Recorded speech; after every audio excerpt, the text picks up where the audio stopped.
So imagine what that could do for you in terms of positioning yourself as someone who is truly vulnerable and is showing not only your strengths, but acknowledging where your weaknesses lie. What could that mean to you and your team and your organization? Having those conversations with your team about what you're scared of, what you don't know, what opportunities you need them to be bringing to you, what strengths they need to be bringing to you, and what you rely on them for. It's all forms of vulnerability that will ultimately lead to people having better engagement with you and better performance in the long run.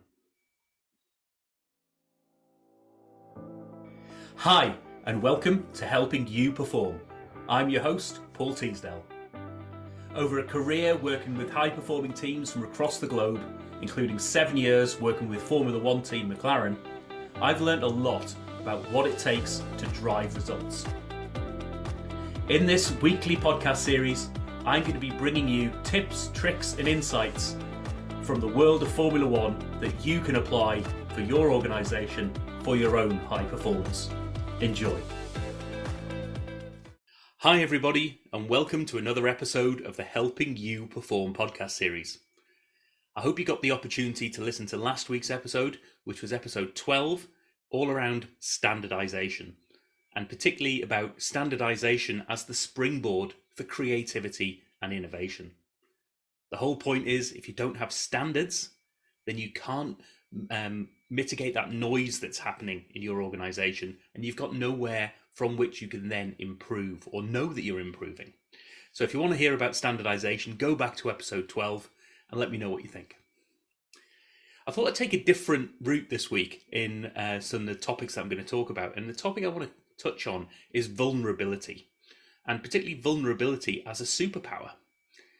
I was reminded of this. I've been guesting on a couple of podcasts myself recently, and I've been having conversations about my journey into the world of Formula One. And one of the questions I often get asked is about whether or not I'm a Formula One fan, or for how long I've been a Formula One fan. And the truth of the matter is, I wouldn't call myself an F1 fan. There are a couple of reasons to that. One is it's never been a big part of my background. So I've never grown up watching and being fanatical about F1. And the other one is that once you get into F1 and you see what F1 fans are, they put the fanatical in there. You know, they are truly fanatical about that sport, and they know the ins and outs way more than I ever could. And so when I actually went in for my first interview, so I was living in New Zealand at the time, I was looking to move back to the UK, had a connection who got me connected with somebody in the world of McLaren, and had the opportunity to talk to them about this work that they wanted to do to take the ways of working of McLaren out to wider organisations. Now, this is something that really intrigued me as somebody who's passionate about performance and passionate about high-performing environments. But one of the first things that I said when interviewing, or even having a discussion around interview then, was, look, I am not an F1 fan. Now, I did this for a reason. Now, I didn't realize at the time, but this is about being vulnerable. And this put me in a vulnerable state, because what I'm essentially doing is going, if this is what you're looking for, I'm not your person. And so I could be cutting off the opportunity of a lifetime right there and then. But what I found is that sort of conversation helps in two ways. The first way is, if that's not the right job for you, then asking those questions or saying those things in the early stages really sets your stall out. Remembering that an interview or a job application is as much about you as the employee as the employer interviewing you as well. And the other thing is, that then set the expectations for future. And as we go through, as we had, you might have clients coming on site and talking to you, you might have different people internally talking to you. If there was some impression that I was an F1 fan and an F1 fanatic and knew all this background to what was going on, then I'd be asked lots of questions and I would soon get found out. And I've done this in the past. I've learned the hard way back in the day. So I found that by setting your stall up front, you can actually make sure that people understand who you are, who your authentic, who you are as your authentic self, and what to expect and what not to expect from you. That then leads to conversations, which is, look, and I've had these conversations with clients coming to McLaren who are expecting me to be an F1 nut and know all the details behind it. I say, that's not me. That's not what I'm about. I'm about bringing performance to you, and I'm about bringing the ways of working to you. But if you want the details, then this is the person you need to bring in, or you need to speak to this department, or these people would be great to give you that background. And it just gives you an element of authority without having to pretend that you know it all. Now, that's a really vulnerable place to go to. And I didn't realize I was doing it at the time, but only in some of the conversations I've had recently have I reflected on that and said, actually, yeah, that was quite a vulnerable place, because I could have initially just stopped that interview in its tracks, and people could have said, do you know what, if that's the case, this isn't the right environment for you. In fact, it was. We've carried on that conversation. I had that opportunity.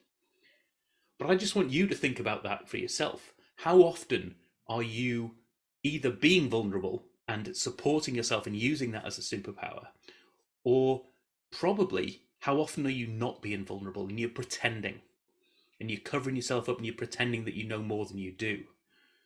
Because there will be times when this catches up with you. And when it does catch up with you, there will be consequences. Now, those consequences may be minor, but they also might be major in your organization. They might be major in your career, internally within your organization. It might be getting caught out with a client. And this is one of the reasons I wanted to say that from a client perspective, that I don't know too much about the details of F1, because the people who are fanatics know the details, and you never know where they're going to be in the wider world. And you're going to come across one or two people as you go through those engagements, and you're going to find people who know more on a topic than you do, or at least as much as you do. And so as soon as they start asking you questions, and if they know more than you, you're going to get found out.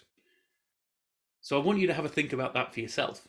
Where are those opportunities for you to be truer to yourself, truer to what you know and what you don't know, so that you can focus your efforts on where your superpowers are and where your strengths lay? And people know what to ask of you and what maybe not to ask of you, and know that when you are asked those questions, to expect you to say, that's not me, I can bring somebody else in. Always offer a solution with these things. I know people who do know, and I'm more than willing to connect you. And I can answer that question at a later date. I can get that information for you from somebody else. These are all answers that help you to see, have that authority, but don't overstep your lines as well. And it keeps you authentic to yourself. So imagine what that could do for you in terms of positioning yourself as someone who is truly vulnerable and is showing not only your strengths, but acknowledging where your weaknesses lie. What could that mean to you and your team and your organization? Having those conversations with your team about what you're scared of, what you don't know, what opportunities you need them to be bringing to you, what strengths they need to be bringing to you, and what you rely on them for. It's all forms of vulnerability that will ultimately lead to people having better engagement with you and better performance in the long run. So off the back of this episode, what I'd like you to do is just think about one or two examples. Just think one thing about, how can I be more vulnerable, open myself up a little bit to either an individual, to my team, to my organization, so that I let them know where I'm coming from and what I'm all about, so that ultimately the whole team, the whole organization can perform better. So I hope this has inspired you just to take that one step to be a bit more vulnerable in what you do. It will pay off in the long run, trust me. So if you've got any questions about this, you want to hear more about my experiences, or you want to just come in, get in contact with me and have a conversation to talk about how these things can be applied to you, your team, your organization, as always, reach out to me. Go to the website at paulteasdale.co.uk. Click on that button to set up a free, no obligation 30-minute call. And I'd love to hear from you and to have those conversations that allow me to understand how I can add more value to you. In the coming episodes, I'm going to be bringing other topics into play. Just looking down my list here, I want to talk about learning. I want to talk about career development. I want to talk a little bit about burnout potentially. I've had lots of different conversations recently about well-being, psychological safety. All of these topics are something where I've got some thoughts and some experiences from the world of F1, maybe from some other high-performing teams as well. So if you've got specific topics you want me to talk about in upcoming episodes, please get in touch and just let me know what you'd like me to talk to you about, and we can either talk one-on-one or I can bring that as an episode in its own right. Anyway, hope you've enjoyed today, and I'll see you in the next episode. Thank you for listening to this episode of the Helping You Perform podcast. If you found value in this episode, please take a moment to like, share, or review the podcast. You can reach out to me at any time, either through LinkedIn or through my website at www.paulteasdale.co.uk. I look forward to speaking to you in the next episode.